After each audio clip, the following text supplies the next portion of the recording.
¿Ustedes a quién le iban en la pasada entrega del Oscar? ¿Son como Montse Simón, mi compañera de la Y del Hater, que le iba a Hamnet? Bueno, pues entonces no les fue bien en la quiniela porque Hamnet se quedó con un palmo de narices más allá del muy cantado Oscar a la mejor actriz.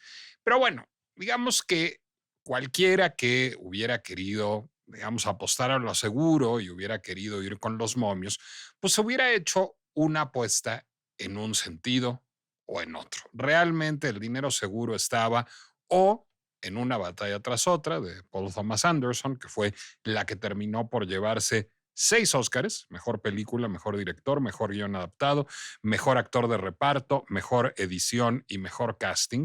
Y Sinners, la película de Ryan Coogler, por la que él se llevó mejor guión original y que se llevó también el Oscar a mejor actor, mejor fotografía y mejor música. Esas fueron las dos grandes ganadoras en una noche, pues en donde hubo alguien que resultó más ganador que Paul Thomas Anderson o que Ryan Coogler, que resultó más ganador que Michael B. Jordan, y ese fue, sin duda, Warner Brothers.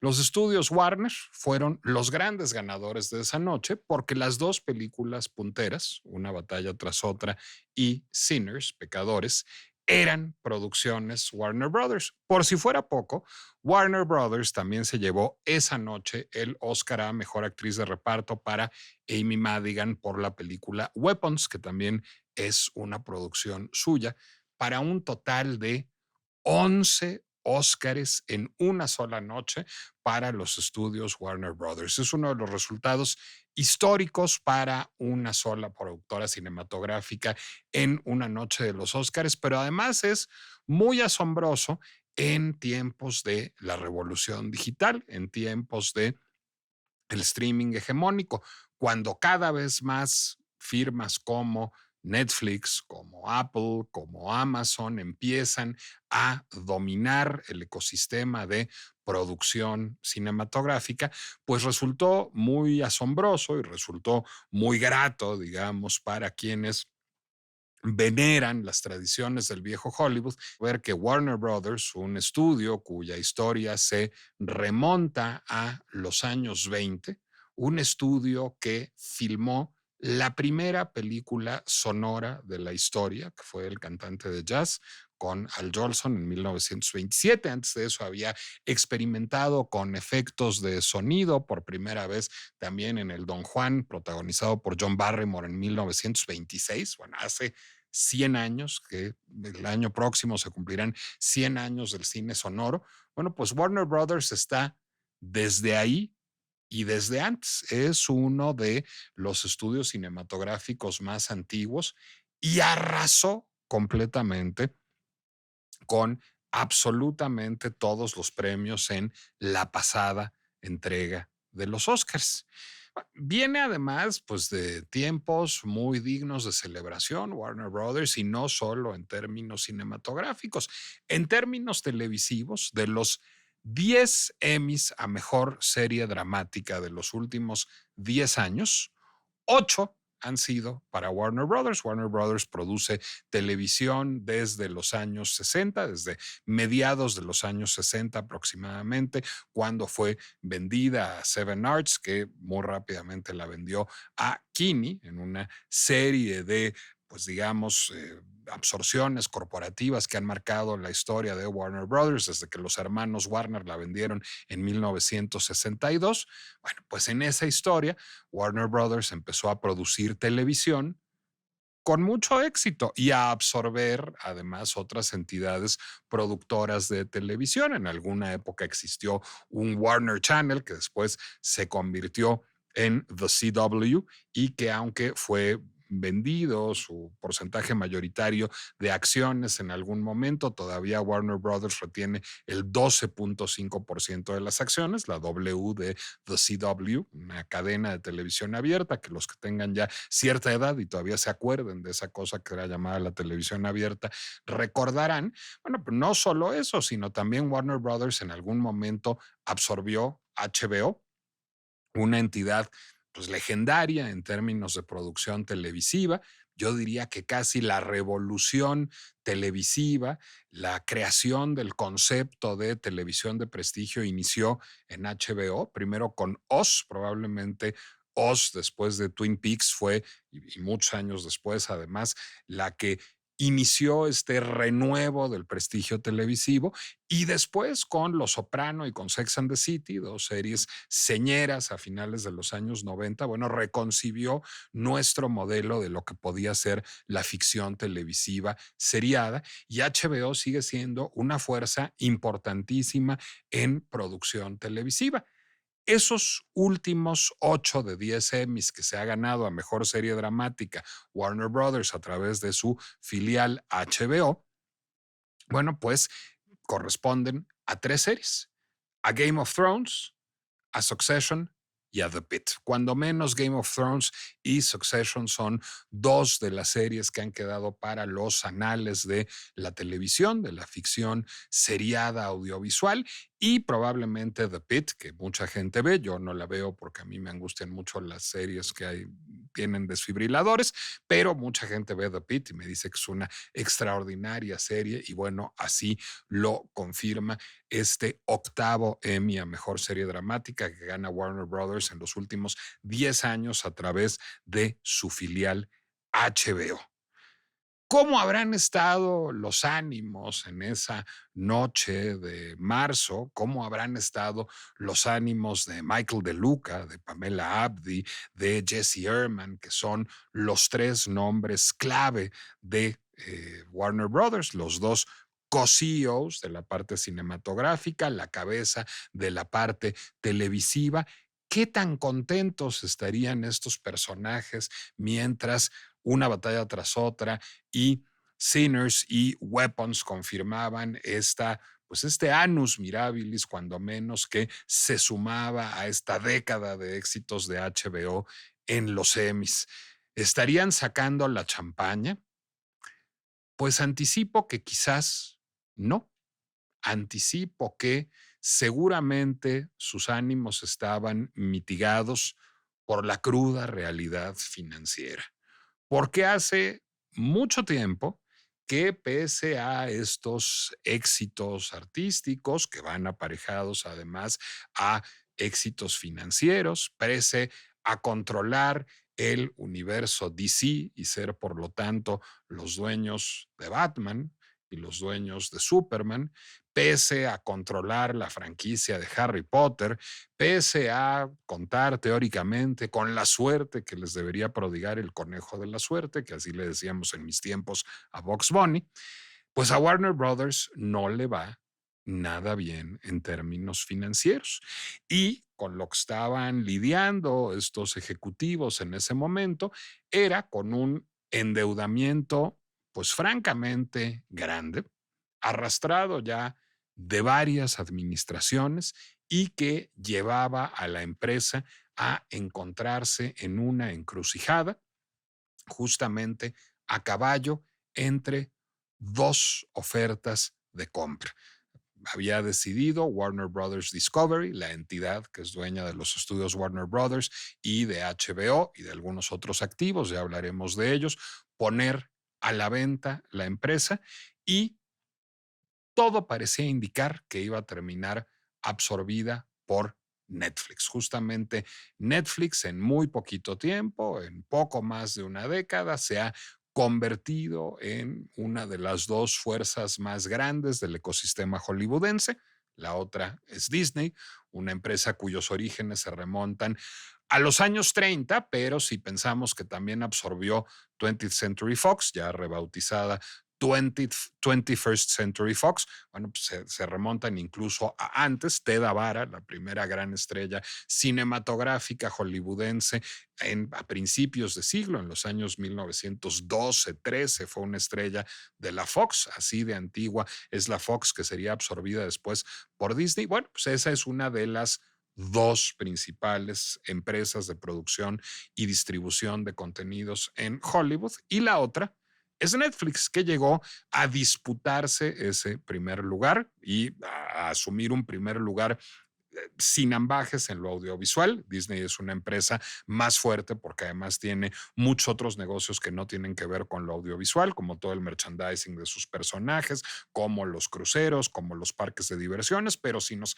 atenemos puramente a lo audiovisual, Netflix es la empresa más importante de Hollywood y todo parecía indicar que pese a los extraordinarios resultados, estaba por absorber Warner Brothers, una empresa que llevaba ya una larga historia de endeudamiento después de haber cambiado de manos muchas veces en los últimos 20 años, de haber sido absorbida por America Online en algún momento, después de haberse fusionado con Time, este importante grupo editorial, después de haber sido adquirida por AT&T y después de haber sido a su vez adquirida por Discovery.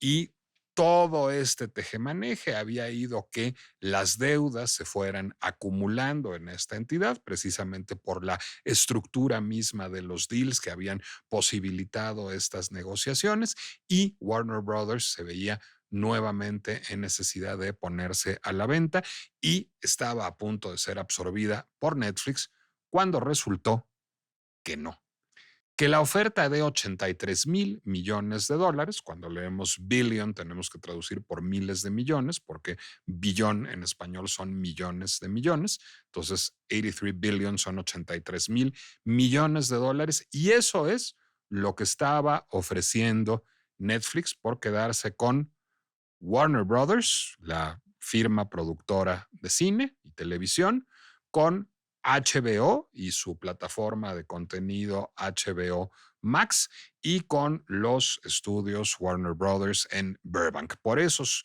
tres activos ofrecía Netflix $83,000 millones. Y de pronto salió de la nada, después de, digamos, tratar de alcanzar la oferta de Netflix, no alcanzarla y al parecer retirarse de la mesa, reviró Paramount con una oferta de $111,000 millones.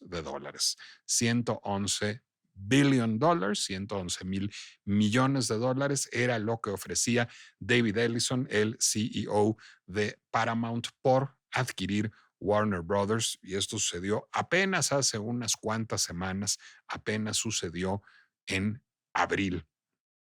¿Cómo estuvo eso? Bueno, pues además estuvo primero con una propuesta de absorber no solo las divisiones de producción cinematográfica y televisiva, la plataforma HBO Max y los estudios físicos, sino Paramount ofrecía hacerse cargo también de activos menos sexys de Warner Brothers, como por ejemplo de todos sus canales por cable, TNT, TBS, algunos otros, y de manera muy señera CNN, no que sea un negocio exitosísimo, pero sí es una marca muy poderosa, este mítico canal de noticias 24 horas y sus canales afiliados, sus versiones de cable como CNN Headline News o como CNN en español, este emporio periodístico fundado por Ted Turner a finales de los años 80 y que es uno de los grandes bastiones, digamos, del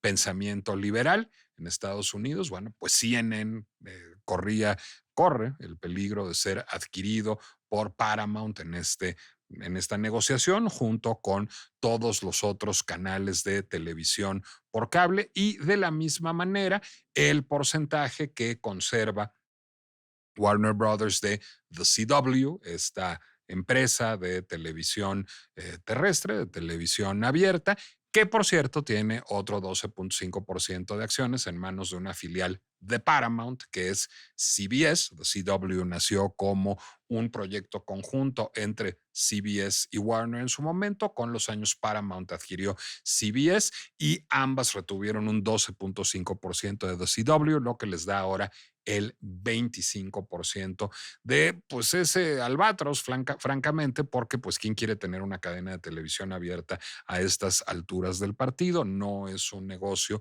ni muy rentable ni al que se le vea mucho futuro. Pero llegó David Ellison, el CEO de Paramount a decir, yo ofrezco 111,000 millones de dólares por esto. Cosa que resulta, pues digamos, bastante asombrosa, porque de hecho Paramount es una empresa más chiquita que Warner, se vea por donde se le vea. Fíjense ustedes, en términos de capitalización de mercado, pues Warner Brothers Discovery es una empresa que está valuada en 71,000 millones de dólares, mientras Paramount Global está valuada en poco menos de 40,000 millones de dólares. Pero si vamos más allá de la capitalización de mercado y nos vamos a los activos, el valor de Warner Brothers sube a 111,000 millones de dólares, pues justamente lo que ofrece Paramount por ella. Y Paramount es una empresa pues como de 7,000 millones de dólares aproximadamente. Incluso si nos vamos a los ingresos, al revenue anual, bueno, pues anualmente Warner Brothers suele generar entre 40 y 42,000 millones de dólares, mientras que Paramount solo genera 30,000 millones de dólares al año. Digo, ya quisiera yo generarlos en un buen día, pero en términos de estudios cinematográficos, pues es una cifra notablemente menor, un 25% menor a lo que genera Warner Brothers. Es decir, pues es como si una pulga se fuera a tragar un sapo. ¿Cómo es posible que Paramount, que es una empresa pues, relativamente chiquita, en el viejo Hollywood no era así, en el viejo Hollywood eran pares y de hecho Paramount era más grande? Paramount fue en la era dorada de Hollywood el segundo estudio más grande de cine, mientras Warner oscilaba entre el tercero y cuarto lugar, que se disputaba permanentemente con Fox, pero los tiempos cambian y ahora Paramount es el estudio más chiquito. ¿Cómo es posible que fuera a comprar Warner Brothers? Ah, muy sencillo, porque David Ellison le fue a pedir ayuda a su papá. ¿Y quién es el papá de David Ellison? Larry Ellison, el dueño de Oracle, una de las 20 empresas más grandes del mundo. Es uno de los tres fundadores de Oracle. Fue durante muchos años su CEO, ahora es su CTO, su Chief Technological Officer. Es el rostro comercial de la empresa y es el sexto hombre más rico del mundo. Entonces, bueno, pues cuando papi es el sexto hombre más rico del mundo, está más fácil absorber Warner Brothers. Y ahora, bueno, pues está armada la de Cristo Rey en Hollywood. Ha salido una carta masiva. Mark Ruffalo es su principal animador, pero hay toda suerte de talentos de Hollywood, productores, directores, actores, escritores, que están protestando la compra de Paramount de Warner Brothers. ¿Por qué? ¿Qué tiene de malo que un gran estudio absorba a otro? ¿De qué manera puede afectar esto a los creativos de Hollywood? ¿En qué se traduce para nosotros los consumidores? ¿Y cómo incide esto en el ecosistema político de Estados Unidos? Porque hay donde lo ven, también incide. Esa es la pinche complejidad de una revolución que no es progresista, pero al parecer será, si no televisada, al menos streameada.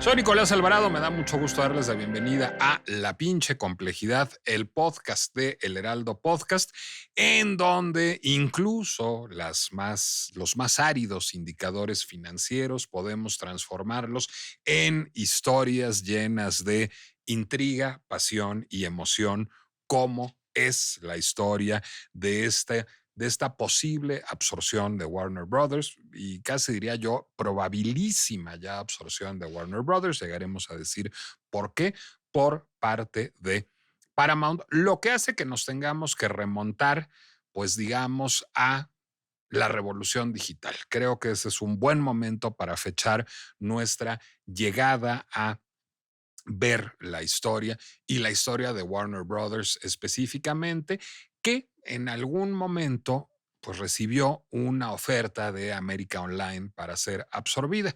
Bueno, seguramente cualquiera que sea menor que yo, que tengo 50 años, no sabrá qué es América Online, porque pues eso es ni siquiera como de mis tiempos. De hecho, es como de los tiempos de mis papás. Mis papás tenían cuentas de correo electrónico de AOL.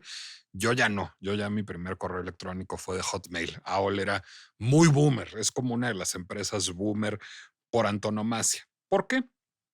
Porque América Online fue el ganador en los años 90 de la guerra entre CompuServe, Prodigy, que luego se volvió una empresa mexicana cuando la compró América Móvil, o sea, Telmex, y pues ellos mismos por la supremacía como proveedores de servicio de Internet.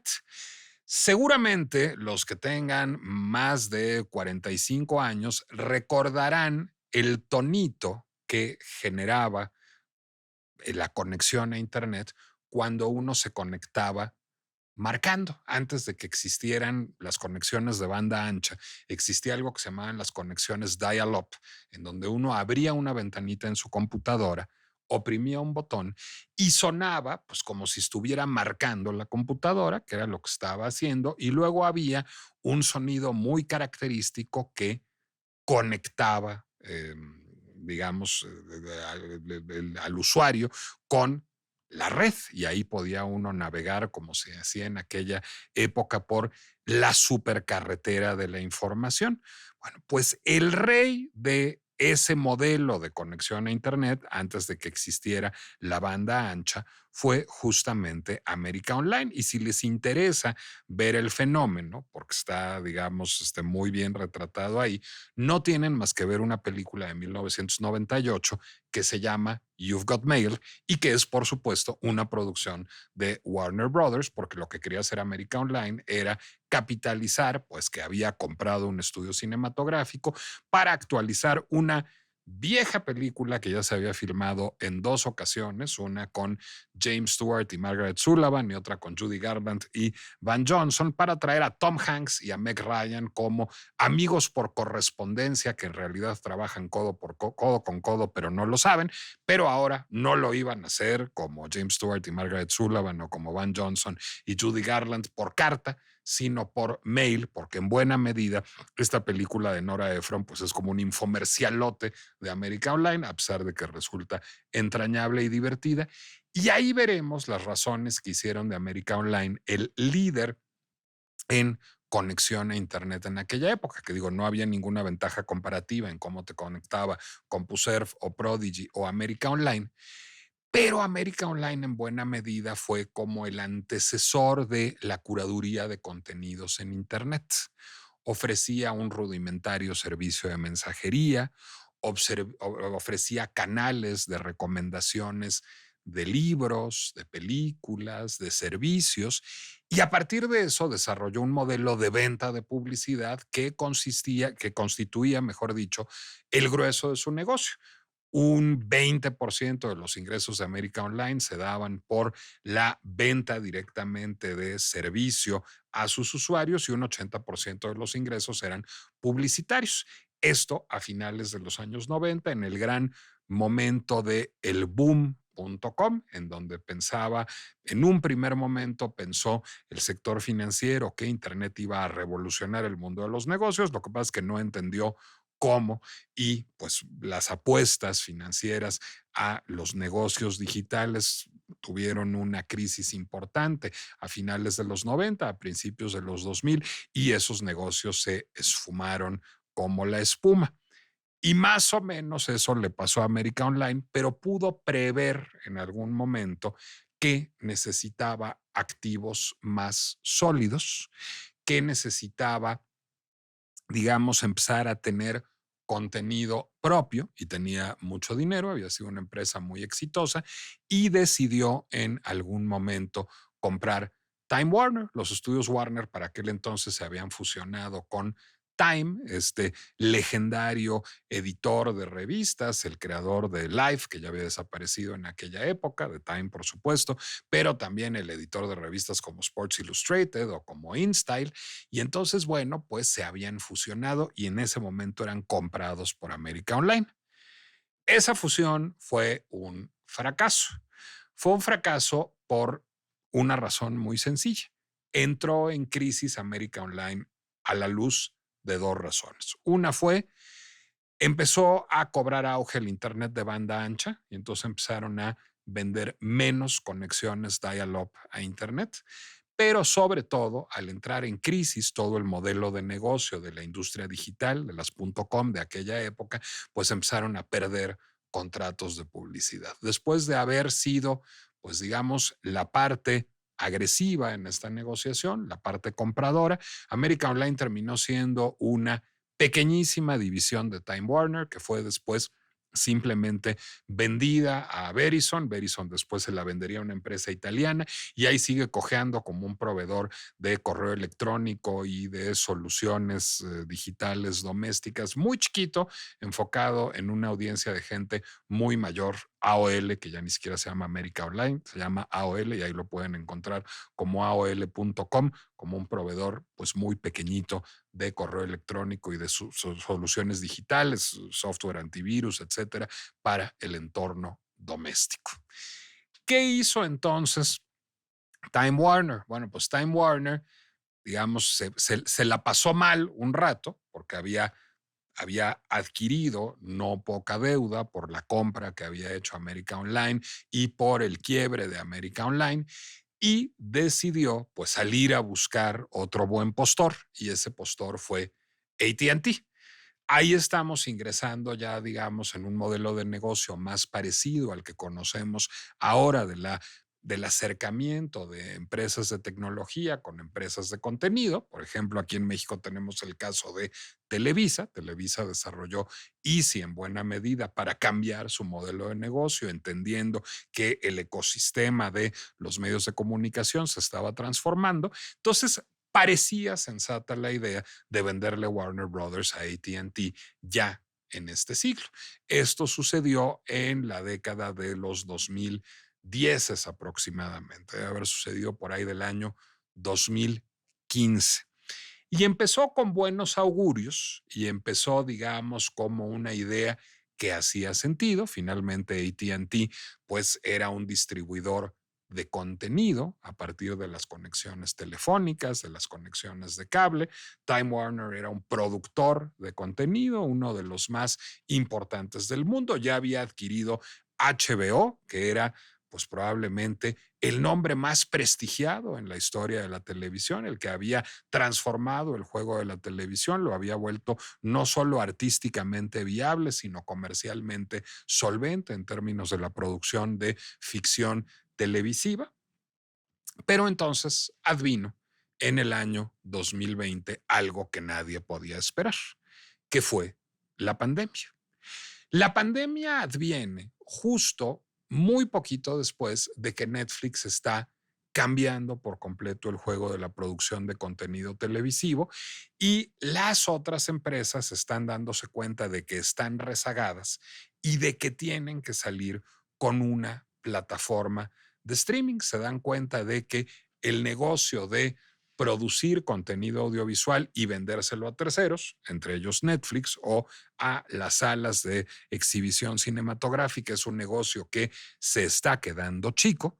Los canales de televisión por cable, no digamos de televisión abierta, que ya poseen estas entidades, van a ser cada vez menos rentables y entonces todos empiezan en una carrera desesperada a sacar sus propias plataformas online, porque existe no solo Netflix, sino existe ya también Amazon Prime, que es pues finalmente una estrategia de fidelización de Amazon, cuyo negocio principal no es la distribución de contenidos audiovisuales, para retener consumidores que compren cada vez más en su sitio transaccional, pero que hace muy buena sinergia primero con Amazon Web Service, su plataforma de servicios y sistemas empresariales, que incluye, por ejemplo, un servicio de nube, y por otra parte con su incipiente producción de contenidos, primero con Amazon Studios y después con la compra de Metro Goldwyn Mayer. Entonces, bueno, con esos dos gigantes que son Netflix y Amazon, que además son nativos digitales, Bueno, pues las empresas legacy, las empresas que llevaban desde los inicios de Hollywood produciendo contenido, se tienen que poner al corriente. Así lo hace Disney. Disney compra rápidamente, le compra a Rupert Murdoch lo que ya se llamaba 21st Century Studios, que incluía 20th Century Fox y todos los activos de 20th Century Fox en términos de ficción audiovisual y de producción televisiva, incluyendo, por ejemplo, Hulu, esta plataforma de contenido, digamos, posicionado más para adultos, que hoy es parte de Disney. Disney ya era dueño de ESPN, entonces tenía también una patita puesta en el mundo de los deportes y había ido comprando propiedad intelectual que le resultara redituable y que, digamos, fuera más allá del mágico mundo de Disney, como Marvel y como Star Wars. Entonces, armada con todo esto, Disney pues logra lanzar Disney Plus, que aunque con algunos problemas tecnológicos en un primer momento, logra muy rápidamente posicionarse como una tercera opción viable en el mundo de las plataformas de contenido. A la fecha, en el mundo, el primer lugar, con alrededor de 300 millones de suscriptores, lo ocupa Netflix. El segundo lugar, con un poco más de 200 millones de suscriptores, lo ocupa Amazon Prime. Y el tercer lugar de los streamers en el mundo lo ocupa Disney con una nada desdeñable cifra de 131 millones de suscriptores que alcanzó muy rápido. En su primer año, en 2020, solo un año después de Disney, pero claro, fue un año particularmente difícil, HBO Max solo logró 30 millones de suscriptores. Primero, no habían logrado construir una oferta de valor tan importante. Warner tiene un acervo de contenido histórico muy importante, toda su propia librería, la librería de MGM que compró en alguna época y de United Artists, la de la RKO también. Tiene propiedades desarrolladas por HBO muy importantes, como Los Soprano, como Sex and the City. Tiene propiedades televisivas como Friends, que es una producción de Warner Brothers originalmente, pero no logró producir contenido nuevo a la misma velocidad que Netflix. No logró tener contenido tan atractivo como el contenido de animación de Pixar o de Disney o como el contenido de Star Wars o de Marvel. Y además empezó a desarrollar una estrategia pues no muy inteligente para atraer suscriptores hacia su plataforma. En aquellos años de la pandemia, pues recordarán quienes la vivieron, y ahí sí supongo que es la mayoría de nuestros escuchas, que la gente dejó de ir a las salas de cine, no se podía ir a las salas de cine, y luego, aunque se podía, tampoco quería ir uno a las salas de cine. Muy tímidamente, Warner Brothers justamente se lanzó a exhibir en salas en cuanto hubo permiso para ello de las autoridades regulatorias en Estados Unidos una película, Tenet, de Christopher Nolan, y le fue fatal. La gente no la fue a ver a las salas de cine. Entonces, las buenas personas de AT&T, que no sabían mucho de plataformas de contenido en streaming, lo que decidieron es estrenar las películas en salas y al mismo tiempo ponerlas a disposición en HBO Max. La primera fue In the Heights de Lin-Manuel Miranda, pero hubo muchísimas en esta lista, Wonder Woman 1984 o cualquier cantidad de películas que al mismo tiempo, el mismo día, se estrenaban en salas y estaban a disposición en HBO Max. Lo único que logró fue canibalizar los ingresos de la empresa. Sí, eso empezó a generarle ciertos suscriptores a HBO Max, pero no lo suficientes para entrar a la pelea, digamos, de los grandes streamers del top 3, que son o que eran hasta entonces Netflix, Amazon Prime y Disney Plus. Y lo que hizo fue pues, dejar en una situación muy precaria la división de producción cinematográfica, ya que los ingresos cinematográficos pues no lograban estar a la altura de los de la competencia. Fue tal el desastre del manejo de AT&T de Warner y de HBO durante la pandemia y en los años posteriores, que de plano la pusieron otra vez a la venta, y los que salieron al quite fueron los dueños de Discovery. Discovery Networks, bueno, pues se había hecho famoso con el Discovery Channel y con una serie de canales de cable dedicados primero a producir documentales y luego no solo a ello, pero justamente ahí otra vez Warner pues parece haber elegido mal. ¿Por qué? Porque Discovery le aportaba poco a su mezcla en un ecosistema en que pues la televisión por cable resulta cada vez menos relevante. Había contenido que aportar a HBO Max y después de finalmente muchas trancas y barrancas, hoy HBO Max está en un cuarto lugar muy cercano al de Disney Plus, con unos 130 millones de suscriptores, pero llegó tarde y pena sobre todo para lograr retención de suscriptores, que es algo muy importante en el mundo del streaming. Es decir, si ustedes piensan en su propio comportamiento con respecto a las plataformas de contenido, pues es muy probable que ustedes estén suscritos a Netflix. Es muy probable que ustedes estén suscritos a Prime Video porque tienen una membresía Amazon Prime para que les lleguen rápido sus libros, sus paquetes de arroz o sus almohaditas, pero tienen una tercera plataforma. Y si tienen una tercera plataforma, ¿cuál es? Apuesto a que es Disney. Y apuesto a que, como muchos amigos míos hacen, incluidos algunos de los aquí presentes, que bien lo sé, contratan un par de meses HBO, ven una serie que les interesa, la cancelan, entonces contratan Paramount, ven una serie que les interesa, la cancelan. Ahora, ¿qué tal que les dio por ver cine de arte? Entonces están con Movie un ratito, pero ya no, y ahí viene la NFL, entonces me voy a regresar a Disney, pero no hay fidelidad, no hay retención. E incluso gente que tiene más de 3 plataformas, como es el caso del gastalón de su servidor, pena para construir un hábito. Ayer presencié una conversación entre mi esposa y mi madre que me resultó muy asombrosa. Le recomendaba mi madre a mi esposa una serie que a mí no me va a interesar y que está en HBO Max, que es Máxima, una serie sobre la reina Máxima de Holanda, cuyo padre era al parecer fascista y colaboracionista con el régimen de Videla en Argentina, porque la princesa Máxima era argentina. A mí las series de la realeza me dan un poco de hueva, pero es el tipo de cosa que Unice puede ver sola sin mí, como yo siempre tengo mi serie que veo solo sin ella, que en este caso es The Studio, que se las recomiendo mucho en Apple TV Plus. Y Unice le contestó, pues Tere, sí tengo HBO, pero la verdad es que yo cuando no está Nicolás y pues quiero poner algo así nomás para dormirme, pongo Netflix. Es así como mi default. Entonces, me cuesta mucho trabajo pensar en estar yendo a otra plataforma para poner un contenido que realmente lo voy a tener ahí nomás como fondo musical. Y entonces mi madre le contestó, es que yo lo veo en Roku, porque en efecto ese es otro de los problemas.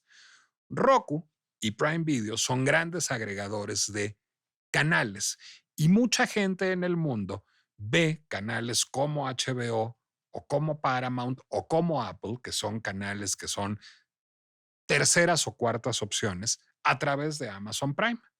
Eso impide a plataformas como HBO Max tener acceso a toda la data de sus suscriptores. Sí, sí les da un ingreso, sí, sí ayuda a sus cifras, pero no les da toda la data de sus suscriptores y eso les impide, digamos, abrevar de lo que en Netflix es conocido como The Flywheel o lo que en HBO Max es conocido como el círculo virtuoso en sus culturas corporativas, que es conocer los datos, los hábitos de consumo de quiénes son sus suscriptores y sus usuarios y a partir de eso hacer, pues digamos, una mejor oferta programática a la hora de que ingresan y a través de redes sociales y a través de mensajería directa para que se queden. Es decir, tener data permite conocer mejor al usuario permite enviarle recomendaciones dirigidas y ese envío de recomendaciones dirigidas fomenta la retención, fomenta el consumo y genera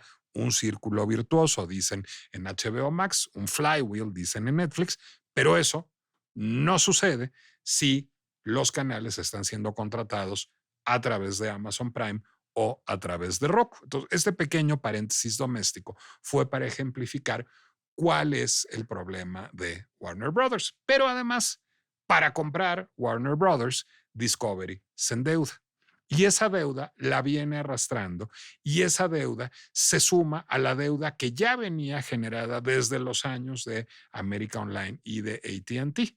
La deuda de Warner Brothers es superior a los $30,000 millones y la sigue arrastrando.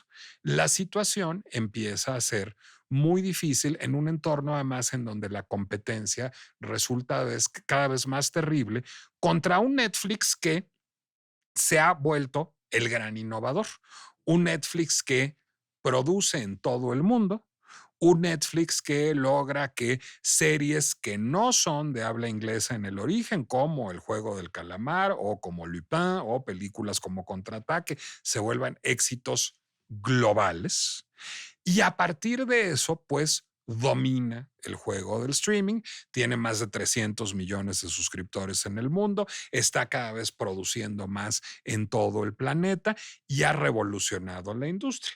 Frente a él se encuentra un Disney que es poderosísimo, que es dueño de las propiedades intelectuales más valiosas del orbe, que tiene una diversificación de modelo de negocio. Entonces, pues pobre Warner Brothers la estaba pasando mal. ¿Qué pasa con Paramount mientras tanto? Paramount era un estudio que se había ido haciendo chiquito, era un estudio cuyas propiedades intelectuales, Star Trek, Misión Imposible, Top Gun, se habían hecho un poquito viejitas y dependía en gran medida para su subsistencia hasta hace unos 10 años en una casa productora, digamos, con la que había hecho una alianza de largo plazo, en buena medida para la producción de las películas de Misión Imposible, que se llama Skydance. Skydance había sido fundada por David Ellison, el hijo de Larry Ellison, el fundador de Oracle, del que ya habíamos hablado hace rato. David Ellison, que es un tipo guapo, quería ser actor. Y entonces le dijo a papi, con el que no se llevaba muy bien además, entonces el papá se debe haber sentido medio culpable, fue un padre ausente, prodúceme una película para que me lance yo como actor. Le produce una película que se llama Flyboys, por cierto, la distribuye MGM, no Paramount, y la película es un fracasazo. Y después de un par de intentos más como actor, David Ellison se da cuenta de que la vida no lo ha llamado por ahí, pero funda esta pequeña casa productora que se llama Skydance, logra un convenio con Paramount, empieza a producir cine y le empieza a ir bastante bien. Al punto que en algún momento, y es de suponer que por mérito propio, por los propios ingresos en taquilla de sus propias producciones, le hace una oferta de compra a Paramount, un estudio que estaba venido a menos, y lo compra. Y Paramount ha sido un estudio razonablemente exitoso y solvente en el camino. Paramount era parte de Viacom, entonces esa compra de Viacom viene junto con CBS. Y entonces CBS, el canal televisivo, uno de los grandes 4 canales de televisión abierta de Estados Unidos, y entonces empieza a realizar un juego cuando menos interesante, que es un juego que tiene que ver también con agradar al poder. Justamente cuando Paramount estaba comprando CBS, cuando Skydance estaba comprando Paramount y con él CBS, mejor dicho, es que se da la salida de Stephen Colbert de el late night de CBS. Se recordarán que esto fue muy comentado y fue muy comentado que probablemente el presidente Donald Trump había pedido la cabeza de Stephen Colbert después de una demanda a CBS por difamación, presunta difamación durante la campaña, que no había tal difamación, sino un mero ejercicio periodístico, era un intento trompiano por acallar a un medio de comunicación prestigiado.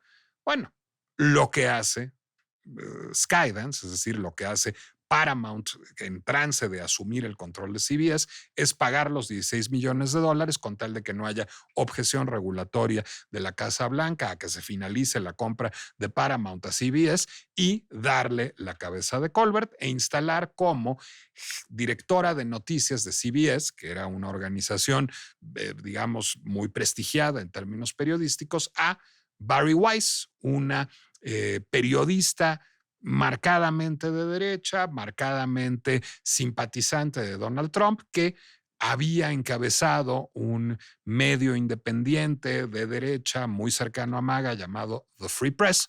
Bueno, pues lo que hace Paramount, el Paramount ya de Ellison, es comprar The Free Press, poner a Barry Weiss, que es proclive a Trump, al frente de CBS News, correr a Colbert, pagarle los $16 millones de indemnización, todo esto para poder operar con la mayor libertad posible.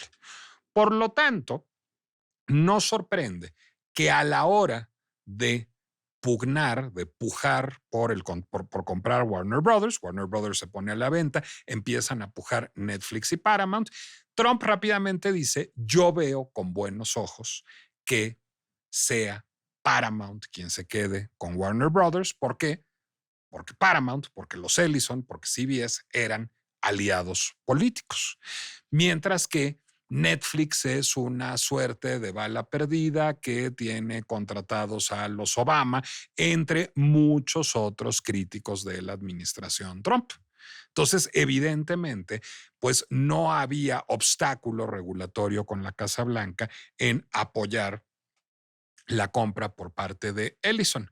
Y entonces Ellison es chiquito, Paramount es una empresa chiquita, pero su padre, Larry Ellison, es uno de los empresarios más acaudalados del mundo, el sexto hombre más rico del mundo, CTO de una de las, y ex-CEO de una, y fundador de una de las 20 empresas más grandes del orbe, pero además es un proveedor destacado del gobierno de los Estados Unidos y concretamente de la CIA. No hace falta una teoría conspiratoria para decir que Trump veía esto con súper buenos ojos y que probablemente en términos regulatorios no le vaya a salir caro a el dúo padre-hijo de Larry y David Ellison que Paramount se haga con Warner Brothers. Problema primero, en términos de libertad de expresión. Embarazada dentro de Warner Brothers, van todos los canales de cable, incluido CNN, que ha sido un bastión del pensamiento liberal y del periodismo serio en Estados Unidos. Se ha filtrado ya que los Ellison se han comprometido con el presidente Trump a cambiar las políticas editoriales de CNN. Entonces, pareciera que aunque CNN no sea un medio tan visto como lo fue en los años 90, uno de los medios más prestigiados y uno de los garantes de la libertad de expresión y de la disidencia en Estados Unidos vaya a ser silenciado, como lo vimos ya fue CBS. Pero más allá hay una historia que trasciende lo político, que es la experiencia. Y la experiencia de las adquisiciones de América Online o de AT&T o de Discovery de Warner Brothers, o vayámonos a la tienda de enfrente, la adquisición que hizo Disney de Fox, llevan sistemáticamente a lo que es conocido como sinergias, que es un bonito eufemismo para decir recortes. Entonces, ¿cuál es el temor que tiene la comunidad hollywoodense? Que la compra que va a hacer Paramount de Warner Brothers no solo sea adversa para la libre expresión de las ideas y para la expresión de ideas disidentes en un Estados Unidos crecientemente autoritario, sino, por otra parte, que bueno, pues esto reduzca el número de trabajos disponibles y de avenidas creativas disponibles en Hollywood, porque aunque Ellison se ha comprometido a producir año con año 15 películas bajo el membrete de Warner Brothers y 15 películas para el membrete de Paramount, eso se antoja difícil. Se antoja difícil además por razones de negocio. Incluso, es decir, evidentemente se fusionarán HBO Max y Paramount Plus a la hora de que se haga realidad esta fusión, que depende de la aprobación de las autoridades regulatorias, pero combinadas, suponiendo que todos sus suscriptores fueran distintos, cosa que no es cierto. Hay personas que están suscritas a HBO Max y a Paramount, pero estarían llegando a 210 millones de suscriptores, lejos todavía de los 325 millones de suscriptores que tiene Netflix. Entonces, habría que ver qué tan rentable podría ser un Warner Brothers que no logra competir todavía, incluso sumando fuerzas HBO y Paramount, con el ecosistema de streaming de Netflix, que no tiene un modelo global de producción como el que tiene Netflix, pero que además arrastra una deuda no solo de 33 mil millones de dólares que trae la propia Warner Brothers, más la deuda en la que incurrirá de manera inevitable Paramount para poder comprar Warner Brothers, porque hoy no tiene capital para comprar. Por no hablar de, pues digamos, lo que preocupa la situación política en Medio Oriente en este momento, cuando muchos de los inversionistas de las rondas de capital que ha levantado Paramount para comprar Warner Brothers son inversionistas de Medio Oriente. Entonces, lo que tenemos es un entorno en donde se va a dar una operación financiera que no necesariamente resultará en la salvación de Warner Brothers, pero que seguramente reducirá el número de trabajos, de empleos y de avenidas creativas en Hollywood y resultará lesivo para la libertad de expresión al hacer muy probablemente que CNN siga la misma suerte que ya siguió CBS. Entonces, resulta pues comprensible la preocupación que tiene el establishment hollywoodense liberal ante lo que va a suceder y resulta fascinante ver lo que va a suceder en los próximos años con Warner Brothers y con Paramount, ya que además de políticamente peligroso, el deal parece lo suficientemente emproblemado en términos financieros para que esto diste mucho de ser un final ya feliz, ya infeliz. Pero por lo pronto es el final de la pinche complejidad de la compra de Warner Brothers por parte de Paramount y yo les agradezco que me hayan acompañado en este paseo por las altas esferas financieras y políticas de la televisión. Soy Nicolás Alvarado, les recuerdo que pueden seguirme en Instagram o en Threads como Nicolás Alvarado Lector. Pueden leerme en El Heraldo de México todos los miércoles y que La Pinche Complejidad es una producción de El Heraldo Podcast que pueden ustedes consultar en Amazon Music, Apple Music, Deezer, YouTube, Spotify o donde quiera que acostumbren a escuchar podcast. También síganos en @lapcomplejidad en Instagram. Un pequeño apunte, una pequeña parábola. ¿Ya ven para qué sirven las autoridades regulatorias en materia de telecomunicaciones? ¿En China, en Estados Unidos o aquí? Nos escuchamos la próxima. Heraldo Podcast, un lugar para tus oídos.